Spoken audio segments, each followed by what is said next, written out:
One thing is for sure. The best case scenario is that you vote by mail this November, but not all states are created equal as it relates to voting by mail. There is a lot of controversy around the safety of voting in person this election season. In the primaries, we've seen long lines at the polls and dysfunctional or completely outdated systems. But there are solutions. There are ways that we can step up and protect the vote. That's the next topic up for discussion in Vote Safe 103, presented by Kappa Alpha Psi Fraternity. Also, I definitely have to mention my excitement to introduce an awesome guy who happens to do his job in a really fancy building down the street from my place in Madison, Wisconsin. Please welcome Lieutenant Governor of Wisconsin, Mandela Barnes, and Dorian Spence of the Lawyers Committee for Civil Rights Under Law, in conversation with youth activist Michael Weaver. What is going on, everyone? I am so excited to be here. To me, it's the main event of the evening. I get to share and be the referee in the ring with two heavyweights who are similar to Ali and Mike Tyson. They can fight over who is who, but I'm so excited. And they're not fighting against each other, but we're all fighting together for this Vote Safe initiative. And so thank you, gentlemen, for being on tonight. I'm so excited. So I'm going to start off with the first question. Recent primary elections have given us a glimpse of how the general election could go in many states. From your perspective, how can we get this one right for the voters? Yeah. First of all, appreciate y'all for having me. It's good to see you again, Dorian, Brother Weaver. It's really good to meet you here. Vic, really good to see you again too. And I appreciate you. I'm glad that you're a part of this also. Looking at different primary elections that have taken place around the country up until at least last Tuesday, you saw a different kind of energy. One, just based on the candidates that were running. And we're seeing more candidates that are reflective of the United States of America. And I talked about this a lot after the 2018 election, because so many people won races and people would consider those folks to not be your typical candidates. But when you look around, they're the most typical Americans. And people are just used to having a representative democracy that doesn't always reflect the vote in public.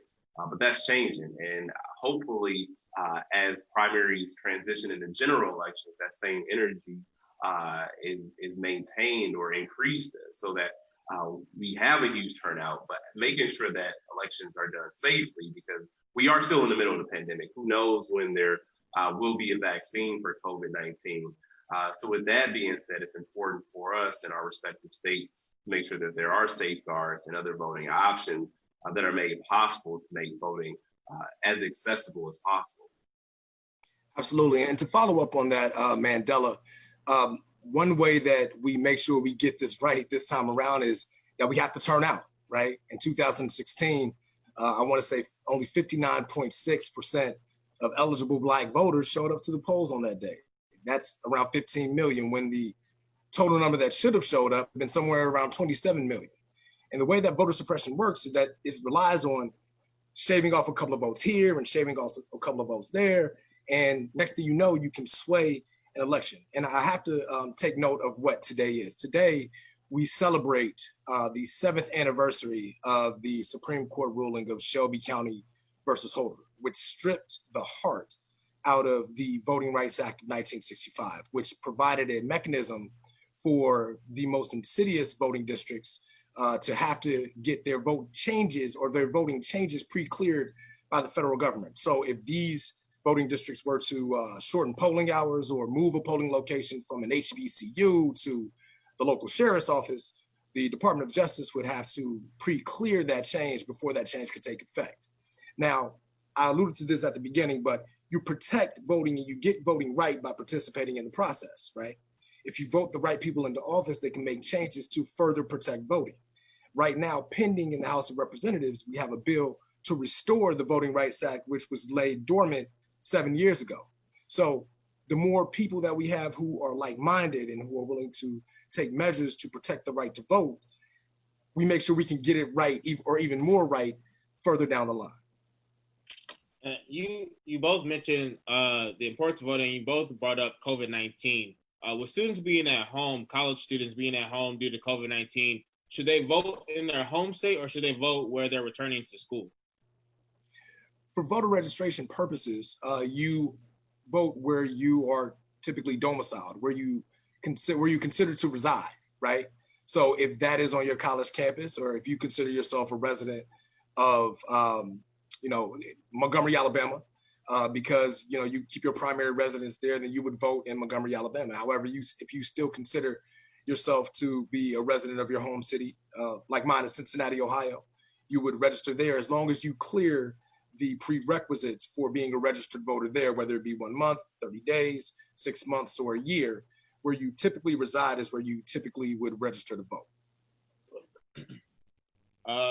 And something that I've been hearing a lot from the younger generation are the absentee ballots, and they're wondering and questioning, with the push to vote at home, are absentee ballots safe and are they effective? People are worried about, the votes not counting or something happened to their vote. Can you all talk a little bit about that? Yeah, and I'll take this one because, voting from home is a different concept and it's going to take a while for a lot of people to get comfortable with it. And I can easily see why a person may have a little hesitation. But I remember my very first, we're not my very first election, but I remember my first presidential election, voting for Barack Obama. I had to do so by mail. I was somewhere temporarily working on a campaign. I was in Louisiana, but I was driving. Long story, I was driving through Arkansas. I had to stop at a post office and get my ballot in the mail as soon as possible. And there are all sorts of reasons, like I said, to think that it may not be the most safe and secure process, but it is secure. And one thing we're doing in Wisconsin, because there was an issue, but this is just based on confusion around the election in general. Given the pandemic, the governor tried to, postpone the election date to when it will be safer to do so. We were the only state that didn't move their April election, and the Supreme Court struck it down, and people were forced to still vote on election day, given the fact that they thought that ballots may have been counted after election day. There was, like I said, there was so much confusion, and which is another form of voter suppression itself, because when people are confused, when there's so many barriers and folks find themselves going in circles, it discourages people from voting. But there were several issues where ballots actually didn't make it back in time, which was unfortunate. But that was a situation that was due to, again, the confusion that was created. But this year, for the August primary that we still have in Wisconsin, and for the November general, we are going to, there will be a smart code where people can scan and track their ballots. Now, over the course of COVID-19, people have developed or adopted the hobby of tracking packages, and you can put that skill to work, and here you'll be able to track your ballot to make sure that it gets to the right place on time. Yeah, and to add on to that, Mandela, going back to the point of participating in the franchise to make sure you protect the right to vote, Congressman G.K. Butterfield and the Subcommittee on Elections has a $4 billion appropriations on the table right now that goes out to the states so they can offer both in-person voting as well as vote by mail and increase absentee ballots, so we can increase access to polling this November, right? So these mechanisms are secure. Absentee ballots do count, but what we need people to do in advance of election day, in advance of the voter registration deadline or the absentee ballot request deadline, is to make sure that you are in full compliance with your state election laws, to make sure that you check all the boxes needed to get an absentee ballot if your state allows such. And with everything going on in the world right now, we have COVID-19, with people demanding justice for everything in the Black community. How do we capture the energy of the social climate at the ballot box, despite everything that's going on? So I think it's connecting the dots. The reason why COVID exploded the way that it did in the United States was because of the lack of leadership. It was failing to address the problem. It was failing to even acknowledge that a problem existed. And the response was to point fingers at other countries when we could have just done the right thing and put protective measures in place to keep people safe, but that didn't happen. And that goes to show that elections have consequences. You vote for the people who are going to keep you safe. And it has been shown that the current administration didn't have an interest in keeping Americans safe in the middle of a pandemic. Also, when it comes to people who are outside in the streets demanding justice, it's important to understand why elections matter at every level, not just presidential election, all the way down to your school board. If you want police out of schools, make sure you vote for a school board that's for that. If you are concerned about funding for police departments, make sure you vote for your city council members and vote for people who you feel are going to support those efforts. State legislators who have a say-so when it comes to crafting state budgets, who have a vote on that, and also introduce legislation to make sure that we're building safer and more inclusive communities. And our members of Congress and the U.S. Senate, it's important that we also have federal laws on the books. And it's important that we have leaders that recognize a challenge when they see one and address it as such. And obviously, people know to vote for president. So that energy, the only way things are going to be changed is when you change the decision makers. So every election is the most important election because it might be your last election, is what somebody told me a long time ago. And you never know who's going to creep into office, that one office that you weren't thinking about, and cast a deciding vote that's going to have the most significant impact on your life. So, Dorian, you want to add in? Yeah, sure. I would add on, and I agree 100% with my dear fraternity brother, Mandela Barnes. This is the most consequential election of our lifetime, right? Never in my life as a racial justice attorney would I think that I would be at this moment where the issues of the communities that I serve and that I belong to are actually on the table for creating true lasting change at the most granular level of community and cities and municipalities up to the federal government, right? So we have to harness that energy. And in our communities, too often we hear that, my vote doesn't matter or my vote doesn't mean anything. But from these same people, they're the first ones in the street demanding change in the immediate aftermath of the killing of an unarmed African-American man or woman of other person of color. But the question that I always pose back is, when we take to the streets, who do you think you're demanding change from? It's the elected officials in your exact community that you're demanding change from. So voting is not a silver bullet. It's not the most you can do, it's the least you can do. It's one piece of the long game. But after we vote people into office, we have to show about their offices the next day and say, listen, here's how we want to work in community with you. Here's how we want to work arm in arm with you to bring change into the community that we serve and the communities that we belong to. That's so important. And you kind of beat me to my next question was, so many of our people don't think that voting matters, or they say it's useless, or they say the system is rigged. But kind of expand a little bit more about how important it is to vote, and getting them to understand and getting them to see it from our lens.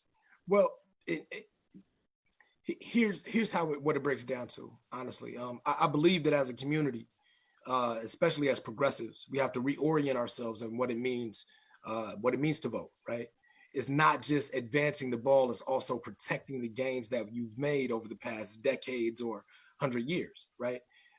If I've lived in a city, let's call it Diggsville, and my mayor is Mandela Barnes, and during his last 4 years in office, he worked with the city manager and they decided to not assign parking tickets, and he resigns from office.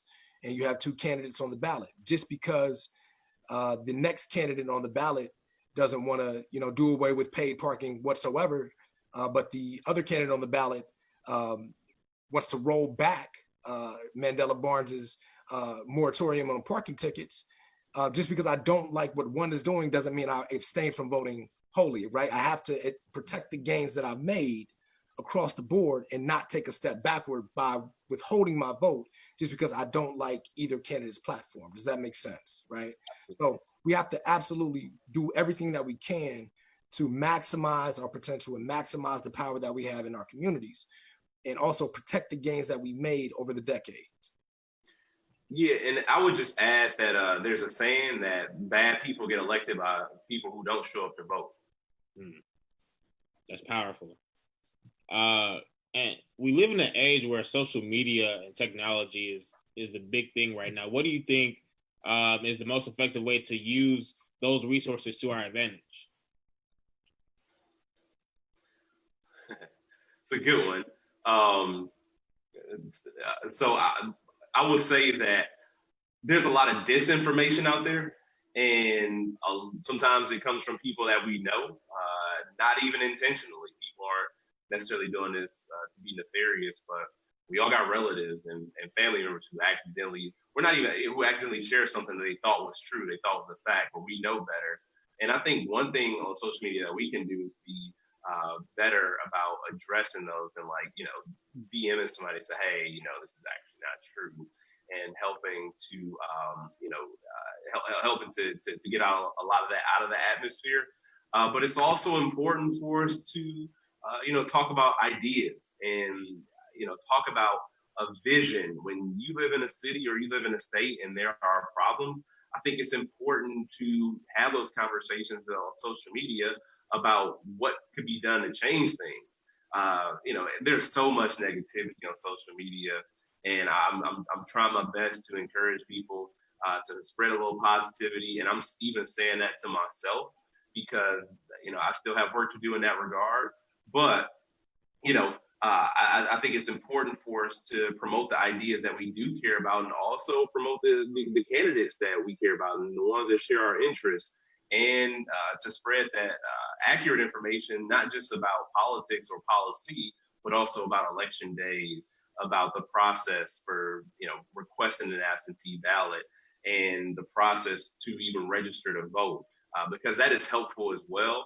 I guarantee there's somebody on everybody's friends list or a follower that everybody has a few questions. So if you can take what you know or what you have learned or are willing to learn and share that with somebody, it will go a long way. Sure, and just to add a little bit different take from Mandela, and I agree with everything that you said.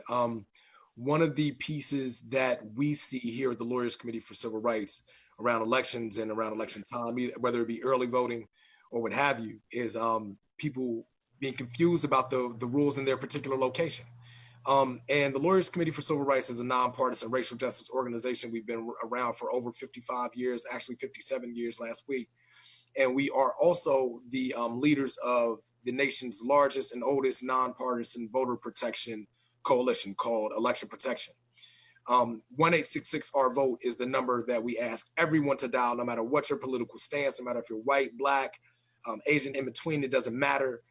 If you have questions about voting and what your polling location is or what the voting requirements are in your particular area, you can call that number and get an answer to your question from a trained volunteer.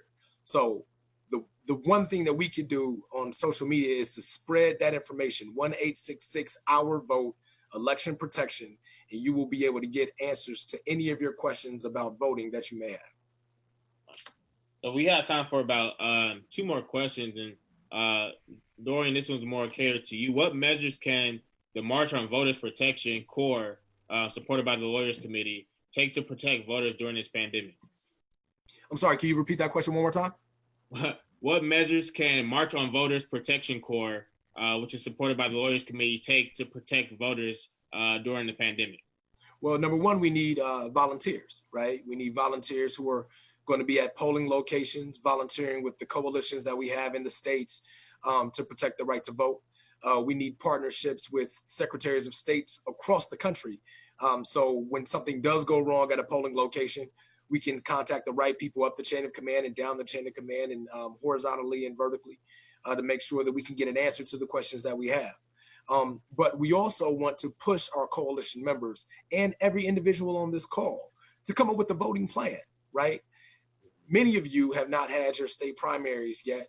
A lot of you have, though, right? So a lot of you are on the march to the general election in November. Do you know if you're registered to vote? We need you to look up your voter registration today, either online or tomorrow. Call your Secretary of State or your local Board of Elections to make sure that you're still on the voting rolls. Have you moved since the last election? Because if you did, you may need to re-register. Chances are you do. And I need you to do that for yourself, for your friends, for people on your friends list, for everyone in your circle. Because what we don't want to happen is that you're 2 weeks out from election day and the voter registration deadline is passed, and now it's too late for you to either vote, or you are registered to vote, but you can't show up in person, and it's too late for you to request an absentee ballot. So up and down the coalition ranks, also down to the individual level, since we're getting granular, we need everyone to develop a voting plan. Now, I know that I was preaching to the choir because everyone who's tuned into this is clearly engaged in the civic process, but take this gospel and tell your friends. And in about 30 seconds or less, what are some resources people can use to learn and understand election politics in the simplest form?